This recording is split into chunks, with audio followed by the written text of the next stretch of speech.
പറയുന്നത് പോലെ ലീഗിന്റെ പൊന്നാപുരം കോട്ട, അവിടെ വലിയ ശതമാനത്തിൽ ലീഗ് ജയിക്കുന്ന ഒരു മണ്ഡലം. കഴിഞ്ഞ തവണയും UDF സ്ഥാനാർത്ഥി വൻതോതിൽ വിജയിച്ച ഒരു മണ്ഡലമായിരുന്നു മലപ്പുറം. ഇത്തവണ ഈ സംസ്ഥാനമൊട്ടാകെയുള്ള കനത്ത പോളിംഗിന്റെ പ്രതിഫലനം അത് മലപ്പുറത്തുമുണ്ടോ?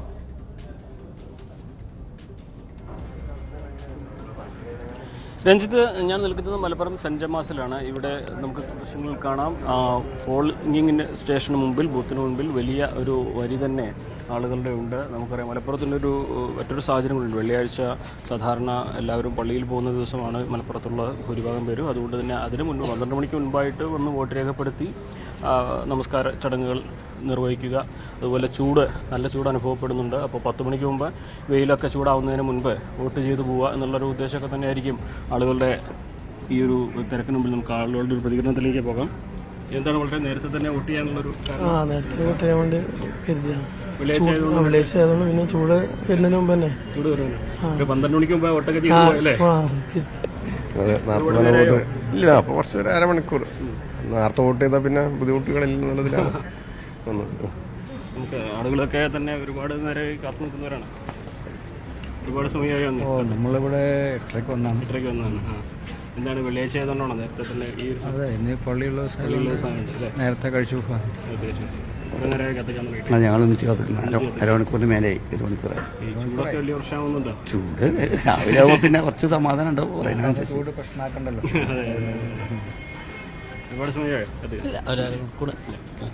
എന്തെങ്കിലും നമുക്ക് ഈ ഒരു നീണ്ടു കിടക്കുകയാണ് പുറകിലേക്ക്. കാരണം നേരത്തെ പറഞ്ഞ പോലെ ഒരു 10 മണി, 10:30, 11 മണിയൊക്കെ ആകുമ്പോഴേക്കും നല്ല ചൂടാണ് മലപ്പുറത്തുണ്ടാകുന്നത്.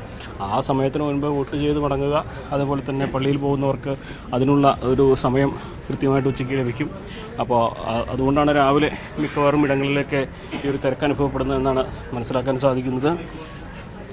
എന്നാണെങ്കിലും നേരത്തെ രഞ്ജിത്ത് സൂചിപ്പിച്ചപോലെ നമുക്കറിയാം മുസ്ലിം ലീഗിൻ്റെ ഒരു വലിയ പ്രതീക്ഷയുള്ള ഒരു കോട്ടയാണ് മലപ്പുറം എന്ന് തന്നെ നമുക്ക് പറയാം. ഇത്തവണ ആ ഒരു കോട്ട ഇളക്കാൻ വസീഫിനെ കൊണ്ടാകുമോ എന്നുള്ളതാണ് നമ്മൾ കണ്ടറിയേണ്ടത്. കാരണം വലിയ പ്രചരണമാണ് വസീഫ് നടത്തിയിട്ടുള്ളത്. മുൻപൊന്നും ഇടതുപക്ഷം അവകാശപ്പെടാത്ത തരത്തിലുള്ള ആത്മവിശ്വാസം വസീഫ് പുലർത്തുന്നുണ്ട്. അതിന് ഇടതുപക്ഷത്തിന് അനുകൂലമായിട്ട് മുസ്ലിം ലീഗിൻ്റെ ഉള്ളിൽ നിന്നും യൂത്ത് ലീഗിൽ നിന്നും അതേപോലെ തന്നെ ഇടതുപക്ഷത്തിനെ സാധാരണ അനുകൂലിക്കാത്ത സമസ്തയുടെ വിഭാഗങ്ങളിൽ നിന്നൊക്കെ ഒരു കുത്തൊഴുക്കുണ്ടാകുന്ന കണക്കൂട്ടലാണ് ഇത്തവണ മുസ്ലിം ഇടതുപക്ഷത്തിനുള്ളത്. ലീഗിലെ തന്നെ ഒരു വിഭാഗം അവർക്കൊപ്പം രഹസ്യമായിട്ടെങ്കിലും നിൽക്കും എന്നൊരു പ്രതീക്ഷയാണ് ഇടതുപക്ഷം പങ്കുവെക്കുന്നത്. അതുകൊണ്ട് തന്നെ വലിയ പ്രതീക്ഷ ഇടതുപക്ഷത്തിനുണ്ട്. പക്ഷേ ആശങ്കയില്ലാതെയാണ് മുസ്ലിം ലീഗിന് പ്രതികരണം ഉള്ളത്. ഭൂരിപക്ഷം ഇന്നിപ്പോൾ രാവിലെ കുഞ്ഞാലിക്കുട്ടി പറഞ്ഞത് 2 ലക്ഷത്തിന് മുകളിൽ ഭൂരിപക്ഷം ഞങ്ങൾ മലപ്പുറത്ത് പ്രതീക്ഷിക്കുന്നു എന്നൊരു ആത്മവിശ്വാസമാണ് അദ്ദേഹം പങ്കുവച്ചിട്ടുള്ളത്. പൊന്നാനിയിലും സമാനമായ തന്നെ ഒരു ആത്മവിശ്വാസം ലീഗിനുണ്ട്. പക്ഷേ ഇവിടെ രണ്ടിടങ്ങളിലും അടിയൊഴുക്ക് അനുകൂലമായിട്ടുണ്ടാക്കുന്ന ഒരു പ്രതീക്ഷ. തീർച്ചയായും അടിയൊഴുക്കുകളിലാണ് ഈ മലപ്പുറത്തെ മണ്ഡലത്തിൽ LDF പ്രതീക്ഷ അർപ്പിക്കുന്നത്. സമസ്തയുമായുള്ള വിഷയങ്ങൾ അത് തങ്ങൾക്ക് വോട്ട് വർദ്ധിപ്പിക്കുമെന്നും എന്തെങ്കിലും സാധ്യതകൾ ഉണ്ടെങ്കിൽ ആ തരത്തിൽ കാര്യങ്ങൾ മുന്നോട്ട് പോകുമെന്നും LDF പ്രതീക്ഷിക്കുന്നു. പക്ഷേ വലിയ ആത്മവിശ്വാസത്തിൽ UDF കാര്യങ്ങൾ മുന്നോട്ട് കൊണ്ടുപോകുന്നതുമുണ്ട്. നമുക്ക് വളരെ പെട്ടെന്ന്